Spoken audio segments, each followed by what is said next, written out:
दोस्तों, कैसे कोई स्टूडेंट एक दिन में कई चैप्टर याद कर लेता है और आप दिन भर में कुछ क्वेश्चन के आंसर भी नहीं याद कर पाते। आखिर उसमें और आप में फ़र्क क्या है? क्या उसके पास दो दिमाग है या चार कान या चार आँख? रत्ती भर भी फ़र्क नहीं है। फ़र्क है तो आपके माइंडसेट और कंसंट्रेशन में। वो पूरे साल रोज़ 2-3 घंटे खेल कर भी स्कूल में टॉप कर जाता है और आप पूरे साल किताबों के साथ रहने के बावजूद भी स्कूल के एवरेज स्टूडेंट में आते हैं। क्योंकि भले ही वो रोज़ 5 घंटे पढ़ता हो, लेकिन जब वो पढ़ने बैठता है तो वो पूरे कंसंट्रेशन के साथ पढ़ता है और उसका ये माइंडसेट होता कि वो इतने चैप्टर याद करके ही उठेगा। और आप पढ़ने बैठते हैं तो 15-15 मिनट पर मोबाइल चेक करते रहते हैं। आप पढ़ते कुछ हैं लेकिन सोच कुछ और ही रहे होते हैं। आपका कंसंट्रेशन पढ़ाई पर होता ही नहीं है। आपका माइंडसेट सिर्फ ये होता है कि आपको सिर्फ किताबें लेकर बैठना है।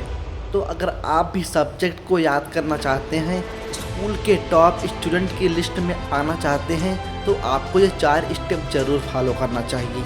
स्टेप नंबर 1, शांत माहौल।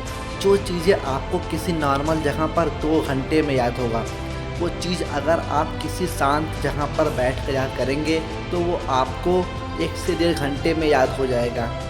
क्योंकि नॉर्मल जगह पर नॉइस आपको डिस्ट्रैक्ट करती है, ये आपके कंसंट्रेशन बैलेंस को बिगाड़ देती है। इसीलिए लोग लाइब्रेरी जैसी जगहों पर पढ़ना पसंद करते हैं। स्टेप नंबर 2, पढ़ाई में इंटरेस्ट जगाएं। ये याद करने की सबसे बेहतरीन तरकीब में से एक है। क्योंकि जब आप किसी चीज़ के प्रति अपनी दिलचस्पी जगाते हैं तो आपको उस चीज़ में मज़ा आने लगता है। और अगर आपको एक बार किसी चीज़ में मज़ा आने लगा तो आप उसमें डेफिनेटली सफल हो जाएंगे। जैसे अगर आपको किसी मूवी में मज़ा आता है तो आप उसे कब पूरा देख लेते हैं आपको पता ही नहीं चलता।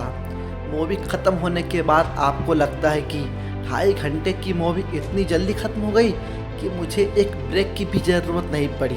ठीक यही दिलचस्पी आपको किताबों के प्रति दिखानी होगी।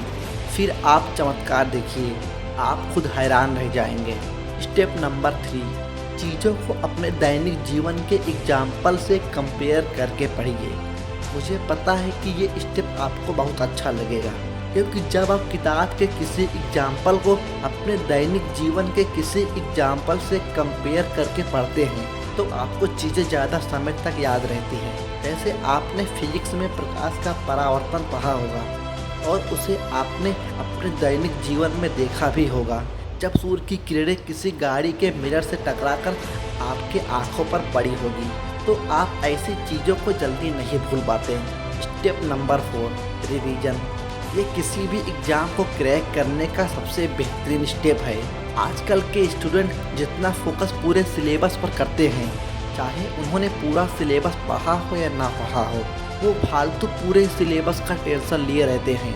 क्योंकि किसी भी एग्ज़ाम को क्रैक करने के लिए हमें 100% मार्क्स नहीं लाने होते। जितना सिलेबस उन्हें पढ़ाया जाता है वो उसकी रिवीजन नहीं करते, बल्कि वो आगे के सिलेबस के लिए परेशान रहते हैं। ये शायद सबसे बड़ा कारण है उन स्टूडेंट की जो पूरे साल पढ़ाई करते हैं और एग्ज़ाम के टाइम रिवीजन नहीं कर पाते, जिससे उनका रिजल्ट अच्छा नहीं आता। क्योंकि अगर आपने पिछला रिवीजन कर लिया तो एग्ज़ाम में आपसे कोई भी क्वेश्चन बचकर नहीं जा सकता, अगर आपने पढ़ा है तो ये था किसी भी सब्जेक्ट को याद करने की 4 बेहतरीन टिप्स। अगर वीडियो अच्छा लगे तो इसे शेयर ज़रूर करना, ताकि और भी स्टूडेंट की मदद हो सके। मिलते हैं अगले वीडियो में। जय हिंद।